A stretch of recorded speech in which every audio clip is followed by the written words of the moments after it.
Indrajit study point में आप सभी का स्वागत है। हम पढ़ रहे हैं एनसीईआरटी क्लास 11 विश्व इतिहास के कुछ विषय, जिसका हम 9वां अध्याय पढ़ेंगे। 9वां विषय औद्योगिक क्रांति। औद्योगिक क्रांति का साफ मतलब होता है मशीनों की क्रांति।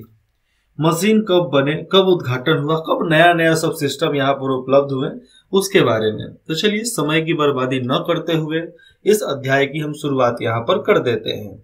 तो सबसे पहले आता है ब्रिटेन, इंग्लैंड, जहां से तो ये सब क्रांति चालू होगा ना, दूसरे जगह से थोड़े हुआ, तो पहले उधर ही बना। लेकिन हमारे पास भारत में ऐसा बात था कि नहीं था, कुछ भी नहीं था। हमारे पास था चरखा, था धागा बनाने वाला मिल था। हम लोग खेत जोतने के लिए कोल्हू का बैल का इस्तेमाल करते थे, ठीक है, कोल्हू का इस्तेमाल करते थे। हम लोग चक्की वक्की पीसने के लिए, आटा पीसने के लिए पानी का इस्तेमाल करते थे। हम लोग के पास बहुत सारा टेक्नोलॉजी था जो बाकी देशों में था ही नहीं। वो साले कभी सोच ही नहीं सकते थे कि हमारे पास ऐसा भी टेक्नोलॉजी काहे नहीं हुआ, लेकिन हम लोगों ने कर दिखाया था। हम लोगों के पास बहुत सारे व्यवस्थाएं थी। हम लोग लोहा बनाते थे, ऐसा ऐसा हथियार बनाते थे कि पत्थर काट दे। शेरे मैसूर के पास जो हथियार था वो बहुत बड़ा हथियार था। वो एक बार मारे ना, समझो कि बड़ा सा पत्थर भी कट जाता था, इतना स्ट्रांग था। कटेगा नहीं तो टूट जाएगा, इतना भारी वजन था उसका, वजन के मारे टूट जाएगा। और छत्रपति शिवाजी महाराज का ले लो, आप अकबर का ले लो, ये लोग भी जो तलवार रखते थे बहुत तेज रखते थे। एक बार काटो तो एकदम समझो कि गला खट जाएगा, गला निकल जाएगा शरीर से। इतना मजबूत और इतना भारी, इतना धार होता था। तो चलिए यहाँ पर शुरुआत करते हैं। ब्रिटेन में 1780 के दशक और 1850 के दशक के बीच, मतलब करीब करीब 70 साल।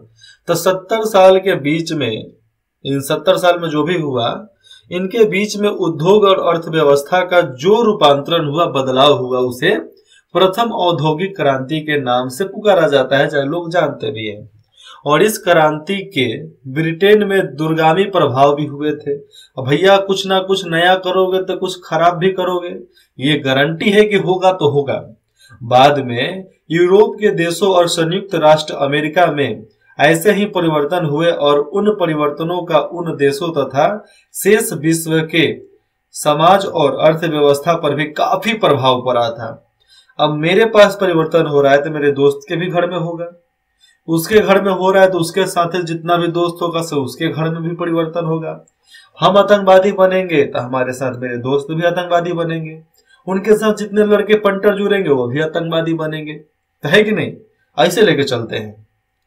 हम ऑटो चलाने वाले हो गए तो हम अपने इर्द गिर्द जितने भी दोस्त होंगे उसको ऑटो चलाने के लिए ही बोलेंगे, चलाओ भाई, मजा है, पैसा पैसा है। जो उसके साथ है वो भी ऑटो ही चलाएंगे।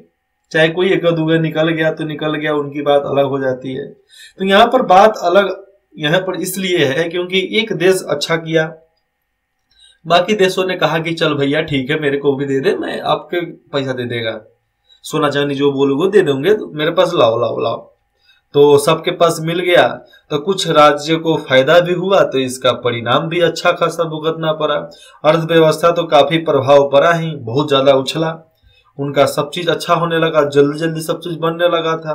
और जहां मशीन लग जाएगा तो वहां पर जल्दी जल्दी बनना चालू हो ही जाएगा। आप यहाँ पर देखो स्टार दिया है ना, स्टार के मतलब क्या होता है यहाँ पर समझो। वहां दूसरी औद्योगिक क्रांति लगभग 1850 के बाद आई। 1880 और 1850 के बीच में पहली औद्योगिक क्रांति और 1850 के बाद दूसरा औद्योगिक क्रांति आई, ठीक है। उसमें रसायन तथा बिजली, रसायन तेल वाला सामान, चाहे चिपचिपा पानी जैसा जितना भी सामान हो गया, जिसमें किरोसिन तेल पर चलना, पेट्रोल डीजल मोबिल पर सब गाड़ियां चलना, तो रसायन तथा बिजली जैसे नए औद्योगिक क्षेत्र का विस्तार यहाँ पर हुआ। इस दौरान ब्रिटेन जो पहले विश्व भर में औद्योगिक शक्ति के रूप में अग्रणी था, ब्रिटेन विश्व भर में औद्योगिक शक्ति में सबसे आगे था, महारत हासिल था, उसको पिछड़ गया।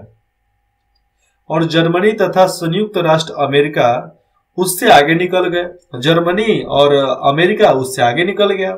आगे निकल गया तो भैया इनको पचा नहीं तो देखो क्या करते हैं। तो ब्रिटेन में औद्योगिक विकास का यह जो चरण था ना, नई मशीनों और तकनीकों से गहराई से एकदम जुड़ा हुआ था। नई मशीन की जितनी भी तकनीकें थी, चाहे मशीन, इनके गहराई से पूरा उनका विकास जुड़ा हुआ था। और इन मशीनों तथा तकनीकों ने, जो भी मशीन था इनका, चाहे तकनीक हो गया, इन सब ने पहले की हस्तशिल्प और हथकरघा उद्योगों की तुलना में भारी पैमाने पर माल के उत्पादन को संभव बनाया कि हम, तो जितना देगा रे मैं करेगा, तुम मेरे को दे दो, जितना दे सकते उतना दो, कच्चा माल दो, हम बना कर देंगे। अब देखो, इस अध्याय में कपास और लोहा उद्योग में हुए परिवर्तनों की रूपरेखा दी गई है, जो हम पढ़ेंगे। और ब्रिटेन के उद्योग में शक्ति के एक नए स्रोत के रूप में भाप का व्यापक स्वरूप से प्रयोग होने लगा। भाप इंजन का इस्तेमाल लोग करने लगे। चाहे आटा सानना से लेके जो भी कपड़ा बनाना होगा, भाप मशीन, बिजली बनाना भाप मशीन, ट्रेन चलाना भाप मशीन, गाड़ी चलाना भाप मशीन, आयरन कपड़ा प्रेस करना है भाप मशीन, स्टोव जलाना है भाप मशीन, हर चीज के लिए भाप वाले मशीनों का इस्तेमाल चालू हो गया था और बहुत तेजी से होने लगा। और ब्रिटेन के उद्योगों में शामिल एक, यहां पर समझना कि ब्रिटेन के उद्योग में शक्ति एक, यहां पर साफ साफ लिखा है कि शक्ति के एक नए स्रोत के रूप में भाप का व्यापक रूप से प्रयोग चालू। ऊपर भी मैंने वही बताया था, नीचे भी वही बता रहा हूं कि भाप वाला इंजन का इस्तेमाल अब चालू हो गया था। अब देखो, यहाँ पर खास की बात यह हो जाती है कि इसके प्रयोग से, जब भाप इंजन का इस्तेमाल होने लगा था, तो उनके प्रयोग से जहाजों और रेलगाड़ियों द्वारा परिवहन की गति बहुत तेज हो गई, अधिक तेजी से होने लगी थी। और जिन आविष्कारकर्ताओं तथा व्यापारियों ने ये परिवर्तन लाने में योगदान दिया था, उनमें से बहुत से लोग व्यक्तिगत रूप से न तो धनवान थे, न ही अमीर थे, और न ही वो बुनियादी विज्ञानों थे, मतलब बुनियादी उतने भी तेज तराक नहीं थे, ना ही वैज्ञानिक ही थे। जैसे समझो, यहाँ पर भौतिकी अथवा रसायन में शिक्षित थे, फिजिक्स और केमिस्ट्री उन लोगों को पता था, वो उसके पढ़े थे, शिक्षा उनको मालूम था कि भौतिकी क्या होता है और रसायन क्या होता है, रसायन शास्त्र क्या होता है। जैसे यहाँ पर, अब यहाँ पर ट्विस्ट है कि जैसे उनमें से कुछ वैज्ञानिकों की पृष्ठभूमि पर नजर डालने से पता चलता है, हम जब भी पढ़ेंगे फिजिक्स केमिस्ट्री बायोलॉजी तो उसमें उन वैज्ञानिकों का नाम भी लिखा गया होगा। मैथ पढ़ोगे तो फादर इन ये, फादर इन वो, father in law, father in क्या क्या लिखा हुआ रहता है, तो ये सब भी हमें समझ में आता है। लेकिन उन सब की जीवनी सबसे अलग, ना ही वो यूनिवर्सिटी के टॉपर, ना ही वो किसी कॉलेज के टॉपर, ना ही वो दुनिया के टॉपर, वो सारे मशीनों के टॉपर, सारे इंसानों के टॉपर, सारे फिजिक्स के कानूनों के टॉपर, सभी केमिस्ट्री के कानूनों के टॉपर, हर चीज बनाने में टॉपर। कुछ नया बनाया भैया। तो जो भी बैक बेंचर होता है वही बनाता है, क्योंकि फर्स्ट बेंचर वाले को तो नौकरी है, इंश्योरेंस है, उसका परिवार बाल बच्चा मर गया सारा उसमें, उसके अलावा वो कुछ नहीं कर सकता है, सोच ही नहीं सकता है भैया। चलिए आगे चलकर औद्योगिकरण की वजह से कुछ लोग तो समृद्ध हो गए, कुछ लोग अमीर हो गए, पर इसके प्रारंभिक दौर को लाखों लोगों के काम करने की खराब एवं बदतर रहन सहन की परिस्थितियों से जोड़ा जाता है, कि जो खराब लोग एकदम रहते हैं, और इनमें स्त्रियां और बच्चे भी शामिल थे, और इससे विरोध भड़क उठा। फलस्वरूप देखा जाए तो सरकार को कार्य करने के परिस्थितियों के नियंत्रण के लिए कानून बनाना पड़ा था कि ये व्यक्ति इतना इतना काम कर सकता है, ये इतना बच्चा काम नहीं करेगा, ये काम नहीं करेगा, वही काम करेगा, समय सीमा इतना पैसा दिया जाएगा। तो पहले होता क्या था, जब तक इंसान मर न जाए तब तक ले यहाँ पर उनसे काम करवाए जाते थे, और फिर बाद में उनको उसी भट्टी में झोंक कर मुआ दिया जाएगा। तो ऐसा चलता था। बहुत सारे आप गांव में कहानी सुने होंगे कि ईंटा के चिमनी पर नहीं जाना है, भट्ठा जहां चलता है वहां पर नहीं जाना, पुल जहां बनता होगा वहां पर नहीं जाना, मार कर उसमें डाल दिया जाता है, बकरी डाल दिए जाते हैं, जानवर डाल दिए जाते हैं, इंसानों को मार कर उसी में दफना दिया जाता है। ऐसा बहुत सारा बात बोला जाता है। लेकिन बात इतना ही होता था कि कहीं ऊपर काम चल रहा है, आप नीचे चले गए, ऊपर से एक रॉड गिर गया तो आपका कपार फूट जाएगा। इसीलिए ये सब अंधविश्वास फैला दिए गए कि आपको ये कर दिया जाएगा, वो हो जाएगा, आप न जाना, वो मत करना, ये मत करना। तो यही सब को रोकने के लिए यहाँ पर कानून बना था। तो चलिए देखते हैं आगे कानून क्या होता है। सबसे पहले थोड़ा सा इंट्रोडक्शन और है, इसको जान लेते हैं। इसको हाईलाइट करने पर थोड़ा नहीं दिख रहा है। औद्योगिक क्रांति शब्द का प्रयोग यूरोपीय विद्वानों जैसे फ्रांस में जॉर्सी मिसले और जर्मनी में फ्रेडरिक एंजेल्स, नाम थोड़ा अजीब है, तो फ्रेडरिक एंजेल्स द्वारा किया गया। ठीक है। अंग्रेजी में इस शब्द का प्रयोग सर्वप्रथम सबसे पहले दार्शनिक एवं अर्थशास्त्री अर्नोल्ड टायनवी ने कब किया था? 1852 से 83 के बीच में किया था। तो उनके द्वारा उन परिवर्तनों का वर्णन करने के लिए किया गया जो ब्रिटेन के औद्योगिक विकास में 1760 और 1820 के बीच हुए थे, शायद माना जा सकता है। और इस दौरान ब्रिटेन में जॉर्ज तृतीय का शासन चल रहा था। ठीक है। और इसके बारे में टायनवी, थोड़ा नाम अलग है तो इसको टोयनवी बोलेंगे। ठीक है, टोयनवी। तो टोयनवी ने ऑक्सफोर्ड विश्वविद्यालय में कई व्याख्यान दिए थे। और समझो कि हम लोग विश्वविद्यालय के रूप में नालंदा तक्षशिला को जानते थे, नालंदा विश्वविद्यालय, तक्षशिला विश्वविद्यालय, एक और है हमारा विश्वविद्यालय, लेकिन मैं एक का नाम भूल जा रहा हूं, बार बार भूल जाते हैं। तो ये हमारे पास 3 विश्वविद्यालय थे, तो हम लोग उनको छोड़कर उनको काहे को याद रखें भैया? उनको काहे याद रखें? आप अपने घर के आसपास में पूछोगे कि नालंदा विश्वविद्यालय को कहाँ था, कहाँ नहीं था, कैसे पढ़ाई होते थे, तो वो लोग बताएंगे कि हमारी सांस्कृतिक धरोहर है। भारत के अब किसी भी कोने में जाओ, नालंदा की बात करना लोग बता देंगे, नालंदा विश्वविद्यालय बिहार। अब देखो उनके व्याख्यान जो भी ये विश्वविद्यालय में, ऑक्सफोर्ड विश्वविद्यालय में पढ़े हैं, हमने तो नहीं गया कभी भाई। मेरे पास बाप दादाओं के पास उतना अरबों खरबों की पैसा नहीं थी, हमने नहीं गया, हम नहीं गए कभी। आप लोग भी नहीं जा सकते क्योंकि हमारे बाप दादा उतना कमाते नहीं है। कमाते भी तो हम काहे जाए भैया? अपने भारत में इतने अच्छे अच्छे स्कूल है, लेकिन हम भारत में नहीं पढ़ेंगे क्योंकि हमें बाहर की नॉलेज चाहिए, विदेशी नॉलेज चाहिए, क्योंकि हमें व्यापार करना है, ठगौर करना है, ठगगिरी करना है, तो हमको उधर पढ़ना पड़ेगा। तो जिनको पढ़ना है उनको मुबारक, जिनको नहीं पढ़ना है भैया भारत में रहकर पढ़ लो, भारत की पढ़ाई भी कमजोर नहीं है। किताब पढ़ लो, क्योंकि एलन मस्क किसी यूनिवर्सिटी में नहीं पढ़ा, किताब पढ़ पढ़ के ही आज एलन मस्क है। तो ये सीख है हमारे लिए। रतन टाटा कहीं भी यूनिवर्सिटी वगैरह में कभी नहीं पढ़े थे, लेकिन उनके इर्द गिर्द जितना भी स्कूल था उसमें पढ़ लिए थे जब भी मौका मिला था उनको। चलिए आगे देखते हैं। तो उनके व्याख्यान मतलब जो भी बोले थे, उनकी असामयिक मृत्यु के बाद जब वो मर गए, समय के पहले ही मर गए, तो 1884 में एक पुस्तक के रूप में प्रकाशित हुआ जिसका नाम था, क्या नाम था? Lectures on the industrial revolution in England. नाम क्या था? फिर से याद करो, lectures on the industrial revolutions in England. ये उसका नाम था। आगे भी कुछ नाम है कि यहाँ पर आगे देखेंगे तो परवर्ती इतिहासकार पहले वाले, तो उनका नाम था टी.एस. एस्टॉन, उसके बाद से है पॉल मैट्रॉक्स। इंग्लिश पढ़ो आसानी लगेगा, हिंदी में थोड़ा कंफ्यूजन हो सकते हैं। और एरिक हॉब्स, समझो यहाँ पर फिर से एरिक हॉब्स बाम। कौन बाम? सरदाम झंडू बाम नहीं, हॉस बाम। कौन बाम? हॉस बाम, याद रहेगा। ये मोटे तौर पर टोयनवी के विचारों से सहमत थे। तो जो ऊपर मैंने एक नाम बताया था टोयनवी, उसके विचारों के ये क्या थे?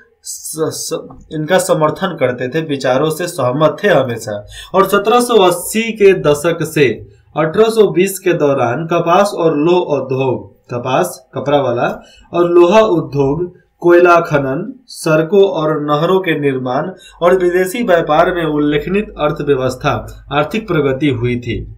और यहाँ पर फिर वही नाम आ जाता है एस्टॉन। ठीक है, तो एस्टॉन 1889 से 1968 उनका जीवन काल था। तो उसके बीच में उन्होंने तो इस औद्योगिक क्रांति का क्या किया? औद्योगिक क्रांति का उत्सव मनाना चाहिए भैया। वो जब साइंटिस्ट वगैरह है, वैज्ञानिक है, तो मनाना चाहिए। जब इंग्लैंड छोटी छोटी मशीनों और कुल पुर्जों की बाढ़ से मानो अल्पलावित हो चुकी थी, पूरा बाढ़ से भर गया था। छोटी छोटी मशीनें, कितने अलग अलग पुर्जे वहां पर बनाए गए थे, सब भर गया था पूरा। तो समझो उस समय ये लोग कहाँ कहाँ क्या क्या करते होंगे। यहां से होता है कि ब्रिटेन ही क्यों शुरुआत किया, ब्रिटेन क्या, ब्रिटेन क्यों, ब्रिटेन क्यों, कैसे, क्या, कब। तो यहां से इसका सवाल का जवाब मिलेगा। यहाँ पर आप लोगों को टॉपिक दिख रहा होगा, ब्रिटेन क्यों। थोड़ा सवाल ही है कि ब्रिटेन ही क्यों। तो सबसे पहले समझो यहाँ पे कि ब्रिटेन पहला देश था जिसने सर्वप्रथम सबसे पहले आधुनिक औद्योगिकरण का अनुभव किया था। तो ब्रिटेन एकमात्र ऐसा देश था, पहिलका देश था जो सबसे पहले मशीन बनाया और उसका इस्तेमाल भी किया और मजा आ गया। और यह 17वीं शताब्दी से राजनीतिक दृष्टि से सुदृढ़ एवं संतुलित रहा था। और इसके तीनों हिस्सों इंग्लैंड, वेल्स, लेकिन इसको वेल्स बोलते हैं, इंग्लैंड, वेल्स, स्कॉटलैंड, ठीक है।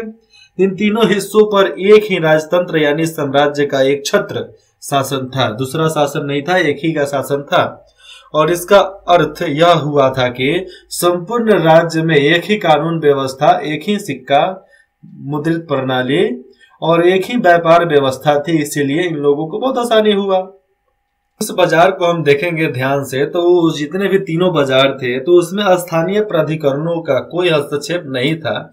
स्थानीय लोग उसमें हस्तक्षेप नहीं कर सकते, यानी वे अपने इलाके से होकर गुजरने वाले माल पर कोई कर नहीं लगा सकते थे, इसलिए कोई दिक्कत नहीं था, जिससे कि उसकी कीमत बढ़ जाती थी। अगर कर लेंगे तो कीमत बढ़ेगा, कर नहीं लेंगे तो कीमत नहीं बढ़ेगा।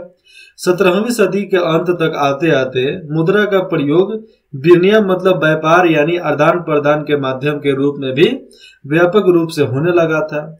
जब तक बहुत से लोग अपनी कमाई वस्तुओं की बजाय मजदूरी और वेतन के रूप में पाने लगे थे।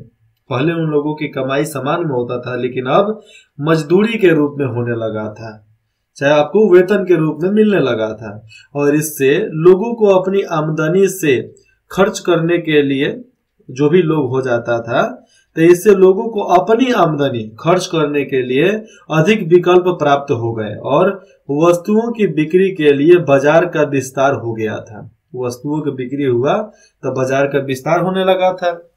18वीं शताब्दी में इंग्लैंड एक बड़े आर्थिक परिवर्तन के दौर से गुजर रहा था। कब? 18वीं शताब्दी में। इसलिए इन लोगों को दिक्कत हुआ, जिससे बाद में कृषि क्रांति कहा गया था। भूखमरी हो गया, बाद में सब अनाज वनाज कम हो गया, दंगा फसाद होने लगा था, इसलिए दिक्कत था। यह एक ऐसी प्रक्रिया थी जिसके द्वारा बड़े जमींदारों ने अपनी ही संपत्तियों के आसपास छोटे छोटे खेत, इसको फार्म बोलते हैं, खरीद लिए थे और गांव की सार्वजनिक जमीनों को घेर लिया। इस प्रकार उन्होंने अपनी बड़ी बड़ी भू संपदा बना ली, जिससे खाद्य उत्पादन की वृद्धि हुई। वो लोग खाद्य पदार्थ के उत्पादन बहुत तेजी से करने लगे थे। इससे भूमिहीन किसानों और गांवों की सार्वजनिक जमीनों पर अपने पशु चराने वाले चरगाहों एवं पशुपालकों को कहीं और काम धंधा तलाशने के लिए मजबूर होना पड़ा था। जो भी उधर का स्थानीय लोग थे, भैंस चराने वाले, गाय चराने वाले, पशु चराने वाले, उनको दूसरा काम धंधा ढूंढना पड़ा था। इसीलिए लोग नाराज हो गए और इनमें से अधिकांश लोग आसपास के शहरों में चले गए। कुछ लोग बस गए, उन लोगों को और दिक्कत हुआ, खेती बाड़ी खाने पीने की दिक्कत हुई। वो पूरा कृषि क्रांति हो गया, कृषि रिवोल्यूशन हो गया। और रिवोल्यूशन हो जाता है तो बहुत दिक्कत हो जाता है। तो देखो यहाँ पर अंग्रेजी के सुप्रसिद्ध लेखक ओलिवर गोल्ड स्मिथ, ये यहाँ पर लिखते हैं, 1728 से 74 इनका जीवन काल था। उसमें लिखते हैं कि अपनी कविता उजरा गांव में इस स्थिति का चित्रण यहाँ पर देते हैं। उसको इंग्लिश में एक किताब है, द डेजर्टेड विलेज नाम से एक किताब, उसको पढ़ोगे आपको अच्छा लगेगा। चलो यहाँ से कविता देखते हैं। वह इंसान जो अपने धन और अहंकार से पनप रहा है, उस जमीन के लिए गरीबों ने अपना सब कुछ हारा है। तो यहाँ पर कविता ऐसे ही है कि वह इंसान जो अपने धन और अहंकार से पनप रहा है, उस जमीन के लिए गरीबों ने अपना सब कुछ हारा है, उसके अहंकार के लिए। वह जमीन जहां उसकी झील बनी है, वह जमीन जहां उसकी झील बनी है, वो जमीन जहां उसके बगीचे के आगे चारों ओर फैली हुई है, उस जगह जहां उसके घोड़े बंधे हैं और वहां जहां घोड़े के साजो सामान रखे जाते हैं और वहीं जहां उनके कुत्ते रहा करते हैं, रेशमी आलस्य मतलब रेशमी कपड़ा जिसमें उसके अंग ढकते हैं, न जाने कितने पड़ोसी खेतों की, न जाने कितने पड़ोसी खेतों की आधी से ज्यादा उपजों को छीना है। और जितने भी पड़ोसी वो अहंकारी लोग होते हैं, हमारी सारी उपज को, आधी से ज्यादा उपज को उन्होंने छीन लिया। बेइतरे, थोड़ा छोड़ो, वहां पर उन लोगों को नहीं बोलने का, अपने समझ बनाने का। अपने इंसान बनो, जानवर नहीं बनने का। इंसान में पैदा लिए हो, इंसान बनो, जानवर मत बनो। अब देखते हैं यहाँ पर शहर, व्यापार और वित्त। शहर, व्यापार और पूरे विश्व में अपना जो भी व्यापार होता था उसके बारे में, अर्थव्यवस्था के बारे में। तो देखिए यहाँ पर 18वीं सदी से यूरोप के बहुत से शहर क्षेत्रफल और आबादी दोनों ही दृष्टियों से बढ़ने लगे थे, पूरा बढ़ने लगे थे। और यूरोप के जिन 19 शहरों की आबादी, समझो कि यहाँ पर जिन 19 शहरों की आबादी के बारे में बात चल रहा है, 1750 से 1800 के बीच दोगुनी हो गई थी। कितना? 2 गुना हो गया। और उसमें से 11 ब्रिटेन में थे और इन 11 शहरों में लंदन सबसे बड़ा था, जो देश के बाजारों का केंद्र था वह। और बाकी बड़े बड़े शहर भी लंदन के आसपास ही स्थित थे। इसलिए आज लंदन का चित्र आप गूगल मैप पर जाओ, गूगल मैप पर ऑन करो, आपको लंदन का दृश्य दिखेगा एकदम सुपर 1080 में, फुल HD दिखेगा आपको वहां का कलर। एक घर दिखा देना जो सारा खपरौल का हो, एक नदी दिखा देना जो गंदा हो, कुछ नहीं, सब साफ। क्यों? वहां के लोग साफ रखते हैं। हमारे पास लोग कचरा करते हैं। हाँ, पूजा पाठ हुआ, ली नदी में फेंकाई, पोखरा में फेंकाई, इनार में फेंकाए गए। बताओ, अलग अलग भाषा में लोग बोलते हैं कि हम नदी में इसको प्रवाहित करेंगे, ये मिलेगा, पोखरा में प्रवाहित करेंगे, तालाब में, झील में, इनार में, जिसको हम लोग क्या बोलते हैं, हमको तो आज तो बचपन से उसको इनार पढ़े हैं, और उसको तालाब तो सुने ही हो गए आप लोग। कुआं, हाँ, तो कुआं के नाम से हम लोग जानते हैं। उसके अलावा इंग्लिश हम लोग को नहीं समझ में आते हैं। इसका मतलब नहीं कि आप भी इंग्लिश को छोड़ दो, ठुकरा दो। जानो, उतना भर जानो जितना आपको जरूरी हो, जितना काम चले। ज्यादा जानने की जरूरत नहीं है, क्योंकि APJ अब्दुल कलाम भी बोल कर गए हैं, अंग्रेजी उतना ही जानो जितना हमें पच जाए। दूसरे के लिए अंग्रेजी नहीं सीखने का। अरे ट्रांसलेटर रख लेंगे, नौकरी पड़ जाएगा जी भैया, समझ रहे हो ना। चलो यहाँ पर देखते हैं।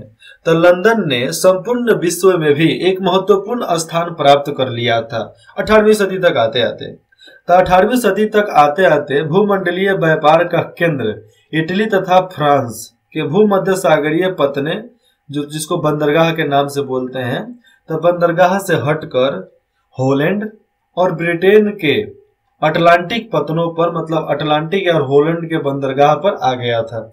पूरा केंद्र अब इधर आ गया। और इसके को यहाँ पर इसके बाद तो लंदन ने अंतर्राष्ट्रीय व्यापार के लिए ऋण प्राप्ति के प्रधान स्रोत में, देखो कि ऋण लेने के लिए, कर्जा लेने के लिए, तो यहाँ पर साफ लिखा जाता है कि ऋण प्राप्ति के प्रधान स्रोत के लिए उसमें, उसके रूप में एम्स्टर्डम का स्थान लिया, मतलब एक संगठन का स्थान वहां पर ले लिया। साथ ही London, England, Africa, London, England, Africa और वेस्ट इंडीज, वेस्ट इंडीज का नाम आप सुने होंगे, तो वेस्ट इंडीज के बीच स्थापित त्रिकोणीय व्यापार का यहाँ पर केंद्र भी बन गया। त्रिकोणीय मतलब ये सब लोग आकर एक जगह पर मिलते थे, तो त्रिकोणीय व्यापार का एक केंद्र बन गया था। कौन कौन?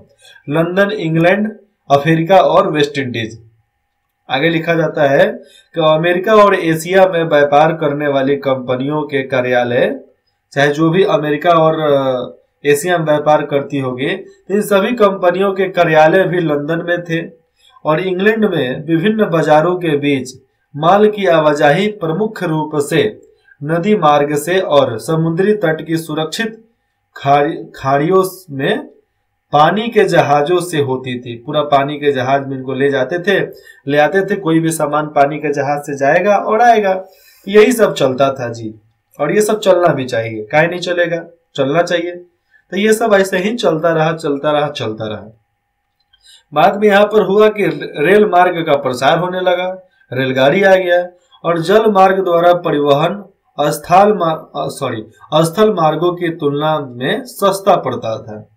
अब जो जल मार्ग परिवहन जो था ना, पानी से आने जाने वाला, तो ये ट्रेन हो गया चाहे रोड पर चलने वाली गाड़ियों से सस्ता परिवहन इनका हो जाता था। और कहाँ पर ध्यान देने वाली बात आ जाती है कि काफी पहले यहाँ तक कि सन 1724 से इंग्लैंड के पास नदियों के जरिए लगभग 1160 मील लंबा जलमार्ग था। इतना लंबा जलमार्ग था। मील मतलब समझते हो ना, एक तरीके से आपको समझा दूं तो 15 से 1600 किलोमीटर लंबा जलमार्ग था, जिससे इन लोगों का व्यापार होता था। एक मील का मतलब आप समझ लो उसमें 1.5 किलोमीटर होते हैं, तो 1.5 किलोमीटर इसमें 1.5 जोड़ दो, 1600 किलोमीटर हो गया। सीधा बात है, जिसमें नौकाएं चल सकती थी और पहाड़ी इलाकों को छोड़कर देश के अधिकांश स्थान, जितने भी देश के वहां पर अधिकांश जगह जो थे नदी जितने थी ना, तो नदी से अधिक 15 मील की दूरी पर थे। 15 मील की दूरी पर ही पूरा एकदम इन लोगों का स्थान टिका हुआ था।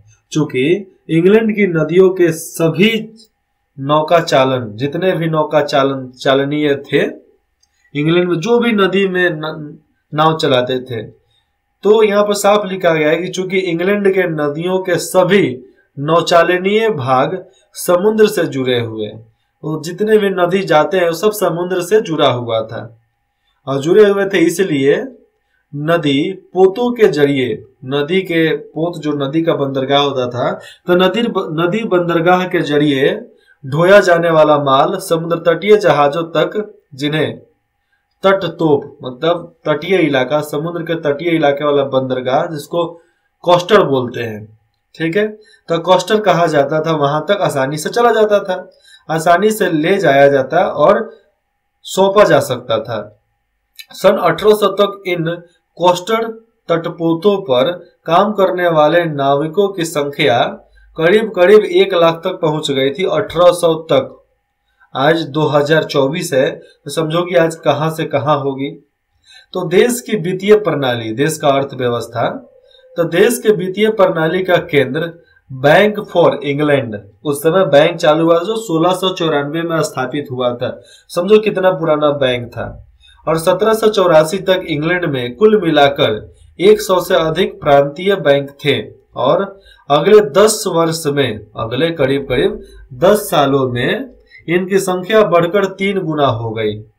समझो कि उस समय इंग्लैंड में 100 बैंक थे, तो 3 गुना तो 300 बैंक हो गई, ठीक है। और 1820 के दशक तक आते आते प्रांतों में 600 से अधिक बैंक थे, तो 600 बैंक वहां पर खुल गए। और अकेले लंदन में ही 100 से अधिक बैंक थे। और इधर के जितने भी पॉलिटिशियन जो पैसा लूट कर ले जाते हैं, लंदन ही ले जाते हैं, बड़े बड़े औद्योगिक उद्यम स्थापित करने के लिए। लेकिन यहाँ पर है कि बड़े बड़े औद्योगिक उद्यम मतलब औद्योगिक कारोबार स्थापित करने और चलाने के लिए आवश्यक वित्तीय साधन इन्हीं बैंकों द्वारा उपलब्ध कराए जाते थे। और सब पैसा कहाँ का था भैया, सब लोग लूट का पैसा रखे थे। कुछ लोग ऐसे रखे होंगे, बैंक पैसा दे रहा था कि लोग कर जा, तुम करो काम, हम हैं तुम्हारे साथ, करो जितना मन करे कर डालो। तो ये सब होने लगा था, ठीक है। और 1780 के दशक से 1850 के दशक तक, 1780 के दशक से 1850 के दशक तक ब्रिटेन में जो औद्योगिकरण हुआ, जो व्यापार हुआ, मशीनें लगी, नए नए औद्योगिक क्रांति हुआ, उसके कुछ कारण ऊपर बताए जा चुके हैं, जो हमने ऊपर इंट्रोडक्शन में पढ़ा था। गांवों में ऐसे अनेक गरीब लोग नगरों में काम करने के लिए उपलब्ध हो गए थे। गांवों से लोग शहर चले गए काम करने के लिए। बड़े आगे के पृष्ठों में 2 नए कारकों का यहाँ पर वर्णन किया गया है, जिसे में हमने ऊपर औद्योगिकरण पढ़ा, लेकिन अब नीचे पढ़ेंगे प्रौद्योगिकीय परिवर्तनों की श्रृंखला। समझो यहाँ पर, तो अगले भाग में हम पढ़ेंगे प्रौद्योगिकीय परिवर्तन की श्रृंखला और उसने उत्पन्न जितना भी वहां पर उत्पादन हुआ था, जिसने उत्पादन के स्तरों में अचानक वृद्धि कर दी, जो भी उत्पादन होता था अचानक बढ़ गया, और जो 1 गुना उत्पादन होता था वो 4-4 गुना होने लगा था, और एक नई परिवहन तंत्र जो रेल मार्ग के निर्माण से तैयार हो गया था।